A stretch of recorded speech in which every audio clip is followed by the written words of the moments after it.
Good morning అండి. నేను ఈరోజు మీకు క్యాబేజీ కర్రీ చూపించాలనుకుంటున్నాను. క్యాబేజీ కర్రీ,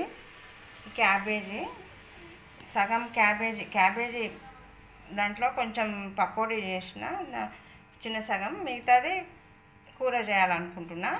ఈ క్యాబేజీలో శనగపప్పు నానబెట్టుకొని శనగపప్పు వేస్తే చాలా రుచిగా ఉంటుంది. ఈ క్యాబేజీ కర్రీలో కావలసిన పదార్థాలు: ఉల్లిపాయలు, 2 ఉల్లిపాయలు, కొంచెం అల్లం వెల్లిపాయ పేస్టు, నేను ఎక్కువ చూపిస్తున్నా కానీ కొంచెమే వేయాలి. పసుపు చిటికెడు, ఒక స్పూను, కారం పొడి 2 స్పూన్లు, ధనియాల పొడి 2 స్పూన్లు, జీలకర్ర మెంతుల పొడి అన్ని కూరలలో కొంచెం వేసినా కూడా చాలా రుచిగా ఉంటుంది. అందుకోసం నేను అన్ని కూరలలో వేస్తాను. కొంచెం కొబ్బరి పొడి, ఉప్పు తగినంత ఉప్పు. మనం టమాటాలు తర్వాత టమాటాలు కోసుకొని 2-3 టమాటాలు కూడా వేసుకోవచ్చు.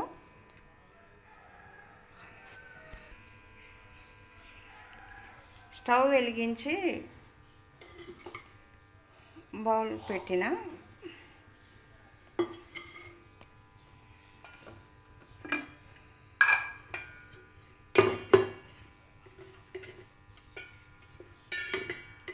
ఆయిల్ ఒక 3 స్పూన్లు వేయాలి.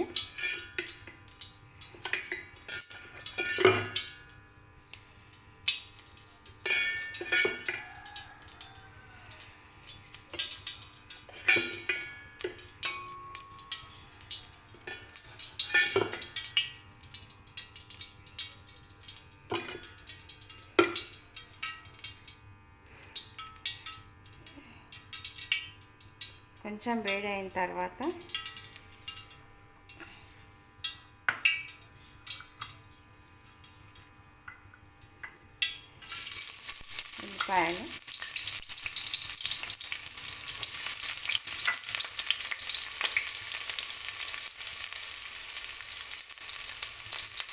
ఉల్లిపాయలు, కొంచెం ఉడకనివ్వాలి.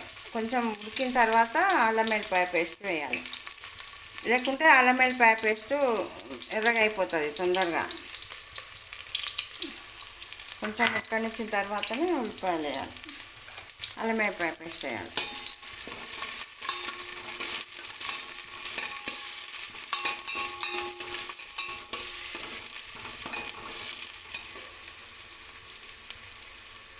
కొంచెం అల్లం వెల్లిపాయ పేస్ట్,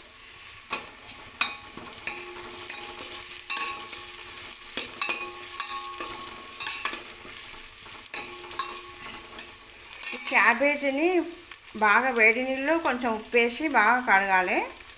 క్యాబేజీ బాగా కడిగి పెట్టుకున్న ఇట్లా వేడి నీళ్ళు చిన్న చిన్న కట్ చేసుకొని వేడి నీళ్ళు ఉప్పు, ఏ కూర అయినా సరే వేడి నీళ్ళు ఉప్పేసి కడుగుతుంటే దాంట్లో ఉన్న ఏవైనా క్రిములు దుమ్ము అంతా పోతుంది. కాబట్టి దాంట్లో ఇప్పుడు అన్ని మందులు వేసి పండిస్తుండ్రు కదా, అందుకోసం పచ్చిమిరపకాయలైనా టమాటాలైనా ఏ కూర అయినా సరే వేడి నీళ్ళు కొంచెం ఉప్పేసి బాగా 2-3 సార్లు కడిగితే దాంట్లో మనకు శరీరానికి అవన్నీ అందవు. ఇప్పుడు అన్ని మందులు వేసి పండిస్తున్నారు కాబట్టి కొంచెం మనం జాగ్రత్తగా మంచిగా కడుక్కొని చేసుకోవాలి వంటలు మాత్రం. ఈ క్యాబేజీ వేయాలి.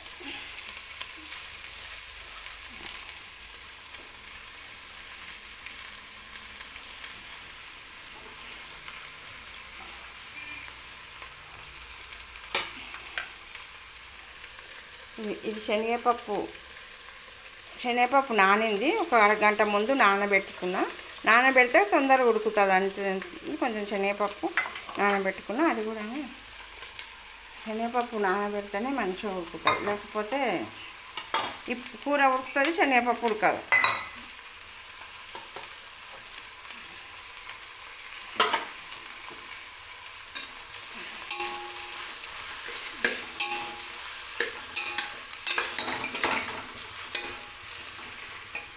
ఇంట్లో ఉప్పు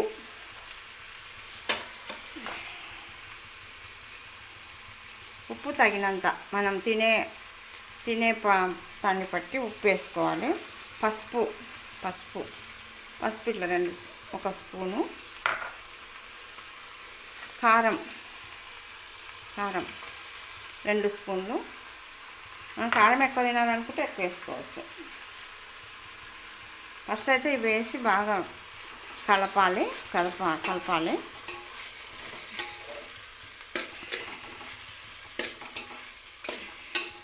కొంచెంసేపు బాగా ఉడకనివ్వాలి. బాగా స్టవ్ మీడియం ఫ్లేమ్లో పెట్టి బాగా ఉడకనివ్వాలి.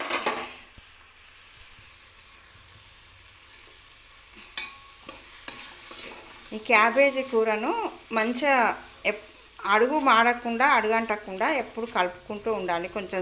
కొంచెం ఆయిల్లో మంచిగా ఇలా అయిన తర్వాత, కొంచెం ఉడికిన తర్వాత కొన్ని టమాటాలు వేయాలి. కొంచెం కొబ్బరి, అది కొంచెం సేపు ఉడకనివ్వాలి. ఇప్పుడే వాటర్ పోయొద్దు. కొంచెం సేపు అయిన తర్వాత వాటర్ పోసి వాటర్ పోస్తేనే ఉడుకుతాయి, లేకుంటే ఉడకవు. వాటర్ పోయాలి.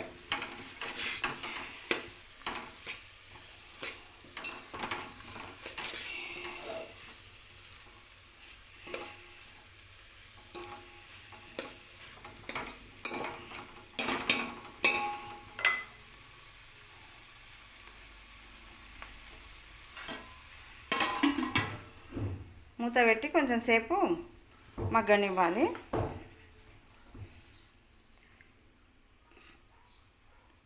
నేను ఒకటి చెప్పాలనుకుంటున్నా. పిల్లల్ని 5 సంవత్సరాల పిల్లల్ని వాళ్ళకు ఏమీ తెలియదు. వారిని ఎప్పుడు జాగ్రత్తగా చూసుకోవాలి. తల్లి అయినా ఇంట్లో ఎవరున్నా సరే అందరూ పిల్లల్ని జాగ్రత్తగా చూసుకోవాలి. కంటికి రెప్పలా చూసుకోవాలి. వాళ్ళని ఆడుకోవటానికి పోయినప్పుడు ఎవరో ఒకరుండి ఆడించాలి. లేకపోతే వాళ్ళు మోచేతులకి కాళ్ళకి దెబ్బలు తాగించుకొని వస్తారు. అప్పుడు చాలా బాధ అవుతుంది తల్లులకైనా తండ్రులకైనా, ఇంట్లో ఎవరికైనా. ఇంట్లో రోడ్డు పక్కన ఇల్లు ఉంటే ఆ మోటార్ సైకిళ్ళు అవన్నీ వస్తుంటాయి కాబట్టి వాళ్ళను ఎప్పుడూ గమనిస్తూ ఉండాలి. పిల్లలకి ఏం తెలియదు. ఇంట్లో అది నల్లగుంతలు ఉంటాయి. చాలా పేపర్లో చూస్తుంటా నేను. నల్లగుంతలలో నల్లగుంతలలో పడిండ్రు అని చెప్తుంటారు. అప్పుడు ఎంత బాధ అవుతుంది తల్లులకు. ఇప్పుడు నల్లగుంతలు తీసినప్పుడు మీరు మళ్ళీ మూసి పెట్టాలి. ఎవరు చూసినా నల్లగుంతలు మూత తీసినప్పుడు మళ్ళీ ఎవరు చూసినా, ఇంట్లో కిరాయి వాళ్ళు ఎవరున్నా సరే తీసినప్పుడు వాళ్ళే తీయాలి అని అనుకోకుండా ఎవరైనా మూయాలి. నల్లగుంతలు ఎప్పుడు మూసుకొని ఉండాలి. పిల్లలు నల్లగుంతలు పడకుండా వాళ్ళకేం తెలియదు, పోయి తొంగి చూసి దాంట్లో పడతారు. అప్పుడు ఎంత బాధ అవుతుంది. అసలు చాలా జాగ్రత్తగా ఉండాలి. పిల్లలు 5 ఏళ్ళ వరకు పిల్లల్ని చాలా జాగ్రత్తగా చూడాలి.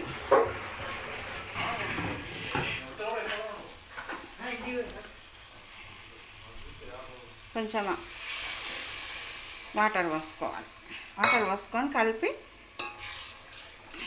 చిన్న మంట మీద ఉడకనివ్వాలి. ఎక్కువ మంట పెడితే మాడిపోతాయి, కింద అడుగు మాడితే టేస్ట్ పోతుంది. ఏ కూర అయినా సరే మాడనివ్వకుండా కలుపుకుంటూ ఉండి మంచిగా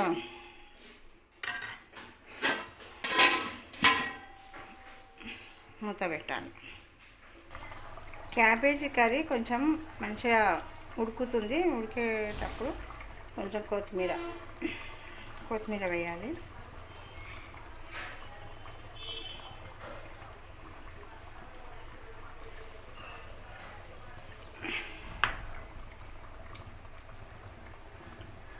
కొంచెం జీలకర్ర మెంతుల పొడి,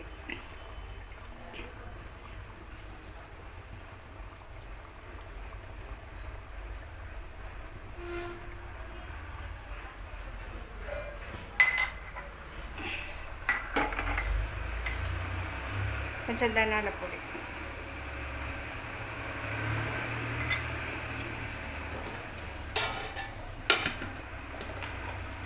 నేనైతే కొంచెం మెంతుకూర మెంతులతో అది మునగాకు పొడి చేసుకుంటా. మునగాకు పొడి, కరివేపాకు పొడి. ఆ మునగాకు పొడి, కరివేపాకు పొడి కూడా కొంచెం వేస్తా. అన్ని కూరలలో మునగాకు పొడి, కరివేపాకు పొడి వేస్తా. అట్లా వేయడం వల్ల మనం ఎట్లా తినం అవి మునగాకు, కరివేపాకు. కరివేపాకైనా కొంచెం పోపులలో వేసుకొని అవి తీసి పక్కకు పెడుతుంటాము. ఇలా పొడి చేసుకొని తినడం వల్ల మనకు శరీరానికి చాలా ఉపయోగపడుతుంది. ఏ విటమిన్ అవన్నీ వస్తాయి కాబట్టి మునగాకు పొడి తప్పకుండా నేను మునగాకు పొడి చేసి పెట్టుకుంటా. అయిపోయిన వెంబడే మళ్ళీ తెప్పించుకుంటా. మునగాకు తెప్పించుకొని, కరివేపాకు తెప్పించుకొని పొడి చేసుకొని ఒక మంచిగా ఫ్రిడ్జ్లో పెట్టుకుంటా. కొంచెం కొంచెం పక్కకు తీసుకొని కూరలలో వేసుకుంటా. మళ్ళీ అది అయిపోయిన తర్వాత మళ్ళీ ఫ్రిడ్జ్లో నుంచి కొంచెం తీసుకుంటా. ఖచ్చితంగా మునగాకు పొడి మాత్రం ఖచ్చితంగా వేస్తా. కొంచెం సేపు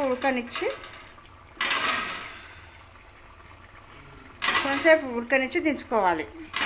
ఇంకా అయినట్టే కూర.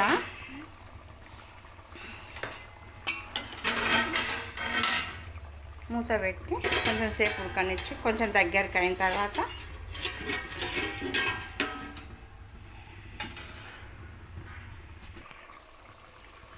మంచిగా ఉడికిన తర్వాత కొంచెం కరివేపాకు పొడి, మునగాకు పొడి వేసిన, కరివేపాకు పొడి వేయలేదు. అందుకోసం నేను కరివేపాకు పొడి 2 చెంచాలు వేసుకున్నా. ప్రతి కూరలో అట్లా కరివేపాకు పొడి వేసి కలుపుకుంటా. నాకు ఇప్పుడే గుర్తొచ్చింది, నేను చిన్నప్పుడు మా అమ్మ చేసేది క్యాబేజీ కూర.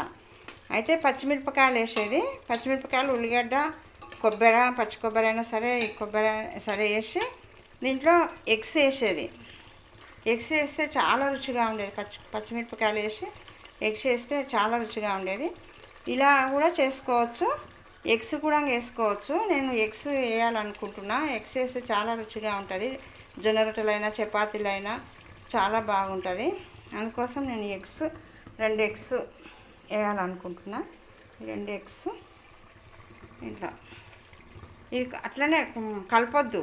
కలిపితే మళ్ళీ బాగుండదు. ఇలానే ఉంచుకోవాలి. ఎక్కువ కూడా వేసుకోవచ్చు, 2, 3, 4 కూడా వేసుకోవచ్చు. ఇలానే కలపకుండా అట్లనే ఉంచితే మంచిగా ఒక పక్క అంతా ఒక దగ్గరనే ఉడుకుతుంది. అప్పుడు ఎగ్గు తింటుంటే చాలా బాగుంటుంది. ఇలా నాకు చిన్నప్పుడు మా అమ్మ చేసిన వంట గుర్తొచ్చి నేను చూపిస్తున్నా. చాలా బాగుంటుంది. మీరందరూ ఇలానే చేసుకోండి. పచ్చిమిరపకాయలు వేస్తే చాలా టేస్ట్ ఉంటుంది. నేను ఫస్ట్ శనగపప్పు, టమాటా, పొట్టిమిరపకాయలతో కూర చూపించాలనుకున్నా. ఇప్పుడు ఎగ్ వేయాలనిపించి నేను ఎగ్ వేస్తున్నా. పచ్చిమిరపకాయలు, ఎగ్ అయితే చాలా టేస్ట్గా ఉంటుంది. మీరు చేసుకునేటప్పుడు మాత్రం పచ్చిమిరపకాయలు, ఎగ్గు వేసుకోండి. ఈ క్యాబేజీ ఎగ్ కూర కంప్లీట్ అయ్యింది. స్టవ్ ఆఫ్ చేసుకొని ఈ సర్వింగ్ బౌల్లో మొత్తం పెట్టుకోవాలి. సర్వ్ చేసుకోవాలి. తర్వాత అయితే ఎగ్గు నేను ఒకటే వేసిన కాబట్టి, 2 వేసిన కాబట్టి కొంచెం ఇట్లా కొంచెమే కనిపిస్తున్నది. మా అమ్మ చేస్తే మాత్రం 5-6 వేసేది. మొత్తం ఎగ్గులే కనిపించేది ఎక్కువ. ఇట్లా మొత్తం కలపకుండా వేస్తే ఇట్లా ఎగ్గే ఉంటుండే. ఇట్లా ఎగ్ అందరికి ఇట్లా బాగా పెట్టేది. మా అమ్మ చాలా రుచిగా చేసేది వంటలు. అందుకోసం నేను మా అమ్మ వంటలు గుర్తు చేసుకుంటూ నేను మీకు చూపించాలని చూపిస్తున్నా. ఇది చాలా బాగుంటుంది. ఈ క్యాబేజీ ఎగ్గు కూర పచ్చిమిరపకాయలతో అయితే ఇంకా టేస్ట్ బాగుంటుంది. నేను ఫస్ట్ ఇట్లా టమాటా వేసి, శనగపప్పు వేసి చేయాలనుకున్నా. తర్వాత ఎగ్గు గుర్తొచ్చింది. ఇది కూడా మీకు చూపించాలనుకొని చూపిస్తున్నా. చాలా బాగుంటుంది. మీరు అందరూ చేసుకొని పిల్లలకి, పెద్దలకి తినిపించాలని కోరుకుంటున్నా. అందరూ చేసుకోవాలి ఖచ్చితంగా ఈ క్యాబేజీ కర్రీ. ఈ వీడియో నచ్చినట్లయితే షేర్ చేయండి, లైక్ చేయండి, సబ్స్క్రైబ్